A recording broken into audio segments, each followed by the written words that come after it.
saying, what do you think Bhakt's ultimate dream? What does a Hindu Rashtra look like? I don't know, because even we thought it will stop at a temple. We thought it will stop at Congress Mukh Bharat, which is virtually, it is Congress Mukh Bharat right now. But मैंने कभी भक्त को पिछले 6 सालों में खुशी तो देखा ही नहीं है. वो तो अभी भी उतना ही गुस्सा है, हमेशा गुस्सा है. So I don't know what is the ultimate aim. I really don't know how the ultimate aim would look like. Akash Banerjee asked this in his recent live stream. And to be honest, anyone outside the Bhakt groups has been wondering about this since 2016. Imagine करो मैं आपकी teacher हूँ और आपसे किसी party में मिली और मैं आपसे आकर बोलूँ, डीजे वाले बाबू मेरा गाना चला दो. तो आप क्या करोगे? Most probably आप चला दोगे, unless it's Dhinchak Puja, right? अगर ऐसा ही कोई अथॉरिटी फिगर जैसे आपकी माँ आपको बोले जा बाजार से धनिया ले आ, तो आप लाओगे? well, hopefully. अगर आपके माँ बाप दोनों पेरेंट्स आपको बोले अपनी कास्ट में ही शादी करनी है और दहेज भी टूट कर लेना है, तो भी as society suggest chances are आप अपनी कॉलेज की मोहब्बत को अपने दिल के किसी कोने में बंद करके अपने माँ बाप की बात मानकर शादी कर लोगे और दहेज भी एक्सेप्ट कर लोगे, क्योंकि ये तो कस्टम है, राइट? रीति रिवाज की बात है. अब आज थोड़ी बढ़ाते हैं रिक्वेस्ट की. अगर आपका सगा दोस्त आपको बोले सामने किसी को चिकोटी काटने, आप काटोगे? अगर आपका कोई बुजुर्ग बोले कि फलानी नीची जात है या फलाना धर्म के लोग तो गद्दार होते हैं, तो आप सर झुकाकर मान लोगे या उनको रोककर कुछ बोलोगे? अगर ऐसा कोई अथॉरिटी फिगर आपको सीधे सीधे बोले कि उस सो कॉल्ड गद्दार को गोली मार दो क्योंकि वो तुम्हारे घर में घुसकर तुम्हारी बहन बेटियों का रेप करेंगे अदरवाइज, तब आप क्या करोगे? क्या आप गोली चलाओगे? सलाम नमस्ते दोस्तों और दुश्मनों, क्या आप भक्तों की बेवकूफ़ियों से परेशान हैं? आप सोचते रह जाते हैं आखिर भक्तों का बिलीफ इन स्टूपिडिटी मेरे लॉजिक से तेज कैसे? क्या आप भी लॉजिक, फैक्ट्स और स्टैटिस्टिक्स लेकर अपने व्हाट्सएप मामा और चाचा को कन्विंस करते करते पगला गए हैं? अरे हाँ भाई हाँ. तो ये वीडियो आपके दिमाग की खिचखिच दूर करेगा. Shut up and sit down. सोचा था मैक्स वाज जब terror accused Sadhvi Pragya was given a red carpet at the Indian parliament and bhakts kept defending her. फिर जब शाहीन बाग में गोली चलाई गई तब हमने सोचा कि कहाँ मर गई आत्मा इनकी. फिर जब कन्हैया कुमार को पटियाला कोर्ट में मारा गया, JNU जामिया पे कोमल शर्मा ने कोमलता पूर्वक अपने हुनर दिखाए, तब भी हम यही पूछते रहे कि आखिर कितना नीचे गिरना बाकी है. और जब हाथरस कांड हुआ तो ना सिर्फ यूपी पुलिस की नेग्लिजेंस बल्कि right wing anchor Goswami ji का कहना Manohar Kahaniyan to deny the gang rape that had to be proved. हर बार हम यही पूछते हैं आखिर कितना नीचे गिरना बाकी है. रिसेंटली जब ग्रेटा थनबर्ग का फार्मर प्रोटेस्ट सपोर्ट पे कपिल मिश्रा ने जो ट्वीट किए अलग अलग भद्दी भाषा में कमेंट्स, जिसमें एक था नाच मेरी बुलबुल तुझे पैसा मिलेगा, हम फिर यही सोचते रह गए कि आखिर कितना नीचे कोई गिर सकता है. बंधुओं और बंदियों, अब 2 खबरें हैं, एक खबर अच्छी और एक खबर बुरी. अच्छी खबर यह है कि सोशल साइंटिस्ट ने आपके इस सवाल का जवाब ढूंढा हुआ है पहले से ही. हम बुरी खबर दोस्तों ये है कि अब यार पूरा वीडियो देखो तो पता चलेगा ना, सब पहले ही बता दें सब तुमको है. साइकोलॉजिस्ट मिलग्रम ने एक एक्सपेरिमेंट रखा जिसमें कि लोगों को साइंटिफिक रिसर्च में पार्टिसिपेट करने बोला गया और एक कमरे में बुलाया गया. उनके सामने एक ग्लास चेम्बर में एक कुर्सी पे एक और बंदा बिठाया जिसके हाथों पे इलेक्ट्रिक शॉक वाले तार बांधे थे, फेक वाले, लेकिन पार्टिसिपेंट को ये बताया नहीं था कि ये फेक है. मिलग्रम ने इस बंदे से बोला कि आपको कुछ सवाल पूछने हैं और गलत जवाब मिलने पर आपको इलेक्ट्रिक शॉक का बटन दबाना है.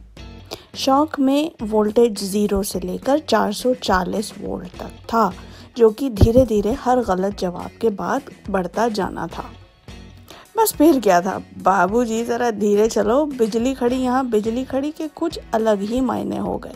आपको जानकर खुद शौक लगेगा कि 2/3 यानी 2/3 लोगों ने शौक दिया पूरा फुल 50 तक सामने वाले कुर्सी पे बैठे बंदे को। मिलग्रम इसको कहते हैं अथॉरिटेरियन पर्सनालिटी, यानी वो लोग जो ओबीडियंस में इतना बिलीव करते हैं कि उनके लिए अथॉरिटी ने एक बार अगर कुछ कह दिया करने तो फिर वो अपनी खुद की अकल की भी नहीं सुनते। साइकोलॉजिस्ट कहते हैं कि 2 तरह की साइकोलॉजी यहाँ इंटरेस्टिंग है ये सिचुएशन एक्सप्लेन करने में। पहली, पर्सनालिटी फैक्टर्स, जिसके अकॉर्डिंग आपकी पर्सनालिटी ही ऐसी है कि आप भक्त बने फिर रहे हो। या दूसरा है सिचुएशनल फैक्टर, यानी आप किसी ऐसी सिचुएशन में हो कि आपने ऐसा एक्ट कर दिया। In the field of social influence psychologist right wing authoritarian behaviour में बहुत इंटरेस्टेड रहे हैं है ही इतने मज़े की चीज़। राइट विंग अथॉरिटेरियनिज्म मिलग्रम के एक्सपेरिमेंट में दिखता है, क्योंकि बार बार अलग अलग पार्टिसिपेंट्स के साथ ये एक्सपेरिमेंट करने के बाद पाया गया कि राइट विंग यानी दक्षिणपंथी विचारधारा वाले लोग ऐसी पर्सनालिटी ज़्यादा रखते हैं जो किसी के अथॉरिटी के ऑर्डर्स को बड़ी आसानी से फॉलो भी करते हैं और उसको बड़ी जल्दी राजा देवता जैसा वगैरह वगैरह मानने लगते हैं। ये अथॉरिटेरियन पर्सनालिटी की साइकोलॉजी इतनी मज़ेदार लगी सोशल साइंटिस्ट को हिटलर और मुसोलिनी के कार्यकाल में जितना हमारी जनरेशन में टिकटॉक। तो उन्होंने इस पे खूब रिसर्च की और मज़ेदार टेस्ट या स्केल्स बनाए।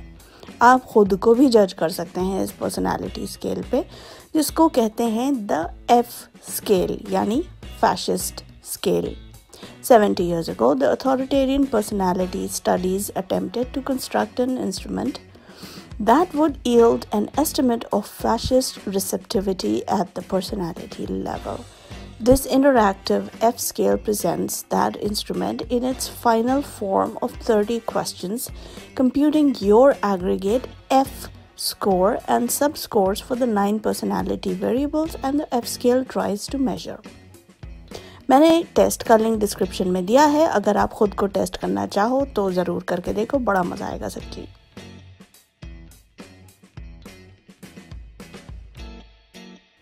Coming back to the test, experiment ने ये कंक्लूड किया कि कम पढ़े लिखे लोग जल्दी अथॉरिटी को ओबे करने लगते हैं अक्सर। ऑफ कोर्स ना, पढ़ाई लिखाई आपके दिमाग में क्रिटिकल थिंकिंग डालती है, आपको अपने हक के बारे में बताती है। लेकिन ठहर जाओ, रुको ज़रा, सोच लो, सुन लो, ये ज़रूरी नहीं है कि हर पढ़ा लिखा इंसान ऐसा ही सोचे। ये आप देख सकते हैं भक्तों में खूब पढ़े लिखे लोग भी हैं।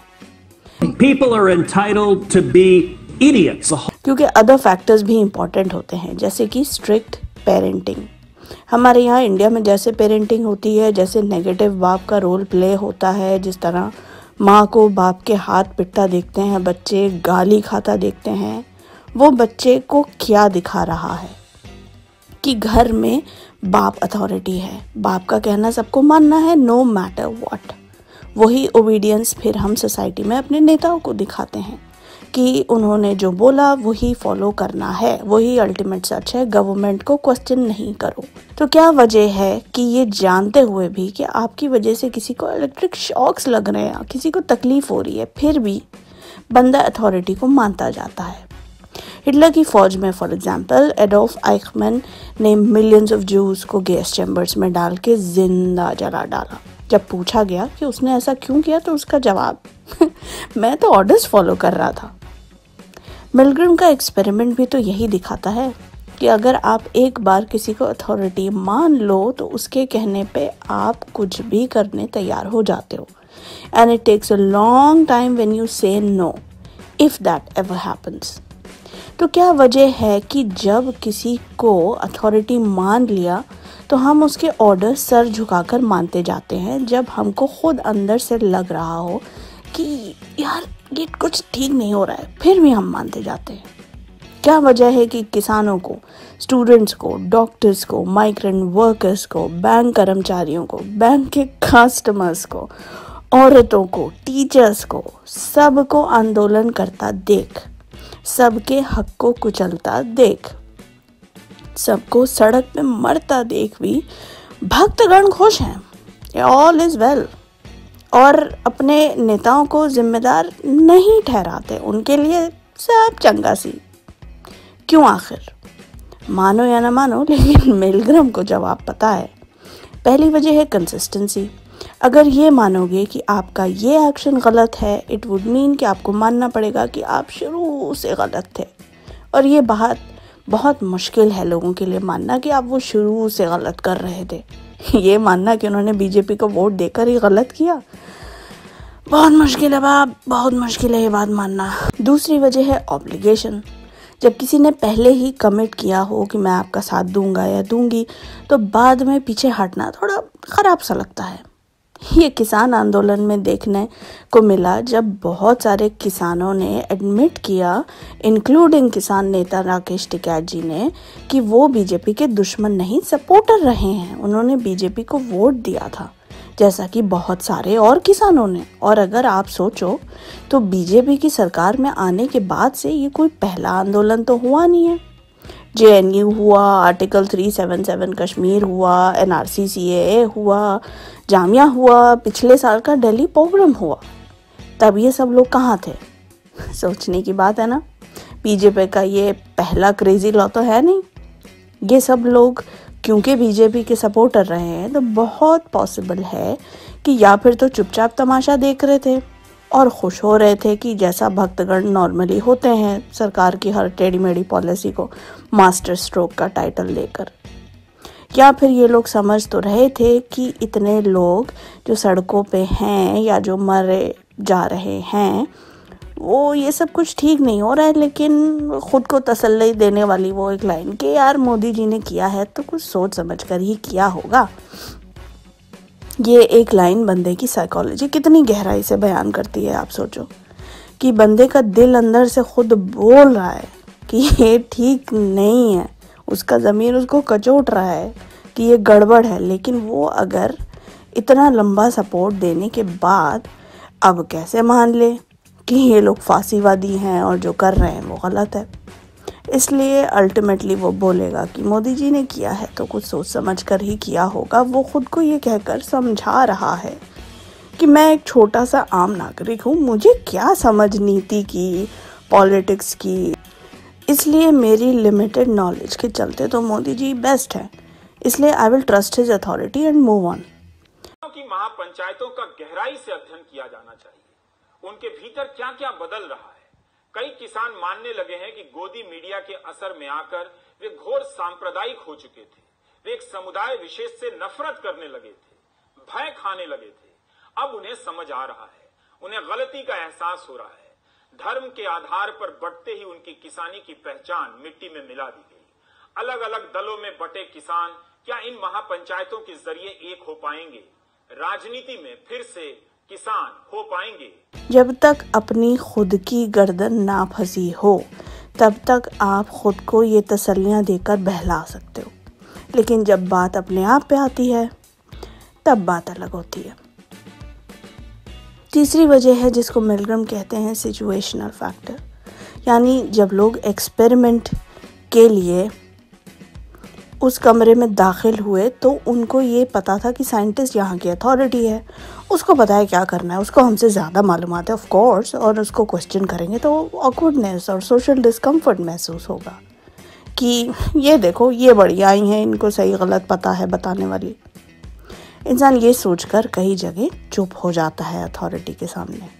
और ब्लेम की भी बात है कि अगर सामने वाली कुर्सी पे बैठा बंदा इलेक्ट्रिक शॉक से बेहोश भी हो जाए तो आप तो यही बोलोगे ना कि मेरी क्या फॉल्ट है, मुझे तो बस ऑर्डर दिया गया था, मैं तो बस ऑर्डर फॉलो कर रहा था, मैंने थोड़ी ये प्लान किया सारा सब कुछ।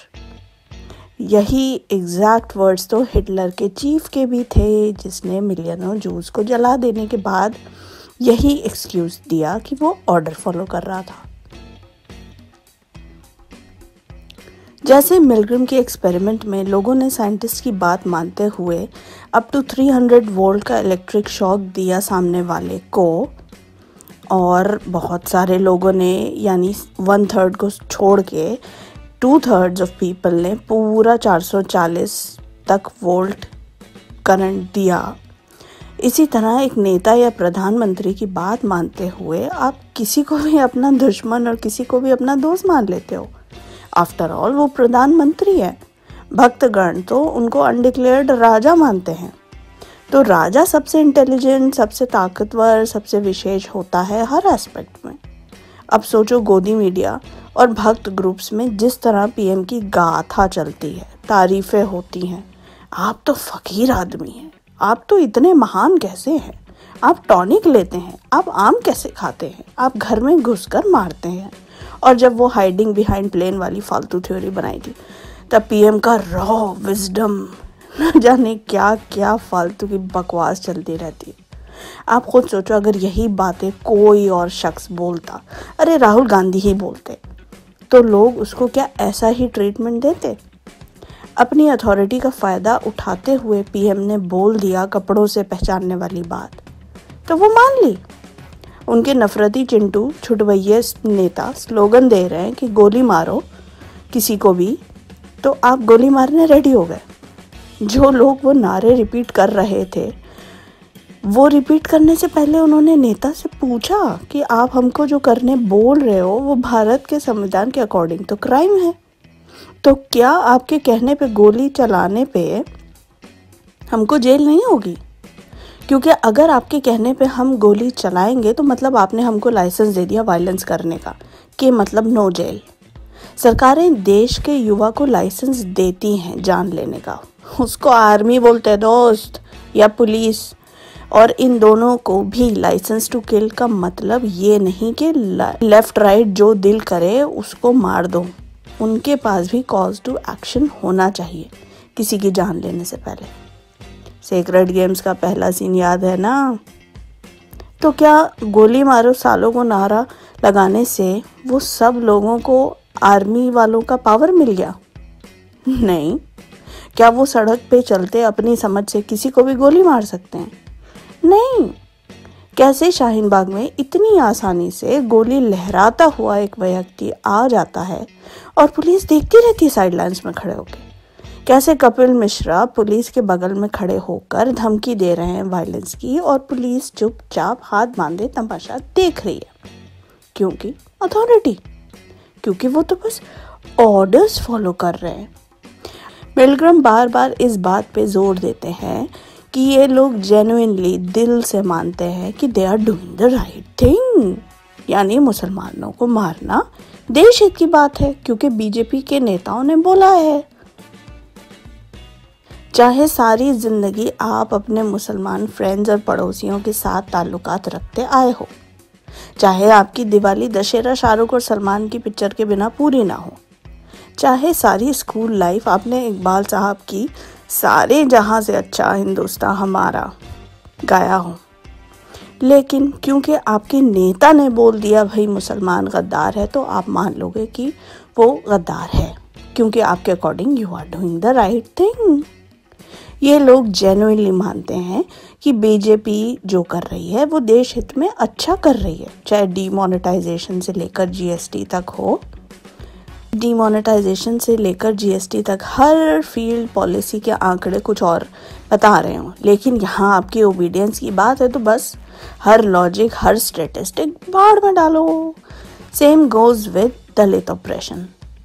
आप सब अच्छी तरह जानते हैं कि जाति का कैटेगराइजेशन कौन सी बुक से हुआ है, कहाँ से निकली है, लेकिन क्योंकि मेरा सरनेम खान है तो मैं तो कुछ बोल ही नहीं सकती। कल न्यूज़ क्लिक की रेड की खबर सुनकर अभिसार शर्मा जी को मैंने एक सपोर्टिव ट्वीट क्या कर दिया, विद इन सेकेंड्स ये रिप्लाई आया, इसलिए मैं तो बोल ही नहीं सकती। वी ऑल नो ये कहाँ तक अथॉरिटी की बात मानने वाली बात है, but anyway I digress. Milgram experiment के बहुत अल्टरनेटिव्स हैं, बहुत लोग उसे थोड़ा बहुत डिसएग्री करते हैं, बहुत लोग कहते हैं कि ये लैब एक्सपेरिमेंट है, असल ज़िंदगी में इसका लॉजिक एक्सप्लेन नहीं किया जा सकता। लेकिन मेजरली साइंटिफिक कम्युनिटी ये बात तो मानती है कि अथॉरिटेरियनिज्म के फील्ड में ये एक्सपेरिमेंट्स हमको बहुत कुछ बताते हैं।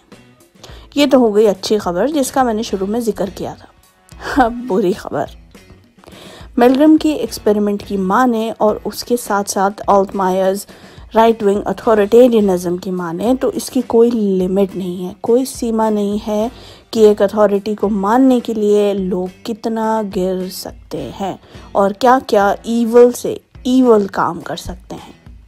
इसलिए अगर आप यहाँ तक ये वीडियो देख रहे हो तो प्लीज़ अब ये पूछना बंद करो कि भक्त लोग और कितना नीचे गिर सकते हैं, और ये सोचना शुरू करो कि कैसे इस मुल्क में क्रिटिकल थिंकिंग को सिखाया जाए। वो देश जिसमें आज़ादी ही आंदोलन के ज़रिए आई थी, उस देश में एक प्रधानमंत्री बड़े गर्व के साथ, फुल कॉन्फिडेंस, भौकाल के साथ पार्लियामेंट में आंदोलनकारियों को आंदोलन जीवी, परजीवी यानी पैरासाइट बोलता है। उसके साथी नेता हंसते हैं, ताली बजाते हैं और उसकी बात को सराहते हैं, जबकि सच्चाई ये है कि जो थोड़े बहुत राइट्स आपके पास बचे हैं ना, ये जो बड़े चौड़ में आकर खुद को डेमोक्रेसी बोलते फिरते हो आप, ये सिर्फ और सिर्फ इसलिए क्योंकि यही इंटेलेक्चुअल्स यानी बुद्धिजीवी और आंदोलनकारी लोगों की बदौलत। मिडिल क्लास को तो अपनी प्रिविलेज, अपना एसी खरीद लो, गाड़ी खरीद लो से फुर्सत नहीं है। लोअर क्लास यानी गरीब के पास जब तन ढकने को कपड़ा नहीं और पेट भरने को रोटी नहीं, तो वो तो क्या ही सरकार जैसी जाइगेंटिक हस्ती के खिलाफ बोलने की हिम्मत करेगा। तो बचा कौन? टाटा, बिरला, अंबानी, अडानी, क्या वो आपके हक की आवाज़ उठाएंगे? नहीं। ये लोग जो सड़कों पर निकलते हैं, ये लोग आपके लोकतंत्र को जिंदा रखे हैं। अगले वीडियो में बात करेंगे क्यों रिहाना और ग्रेटा के ट्वीट्स के बाद हिंदुस्तानी सेलिब्रिटीज़ को सामने लाया गया और इसके पीछे की साइकोलॉजी क्या थी आखिर। तब तक के लिए अपना और अपनों का ख्याल रखिए। जय हिंद।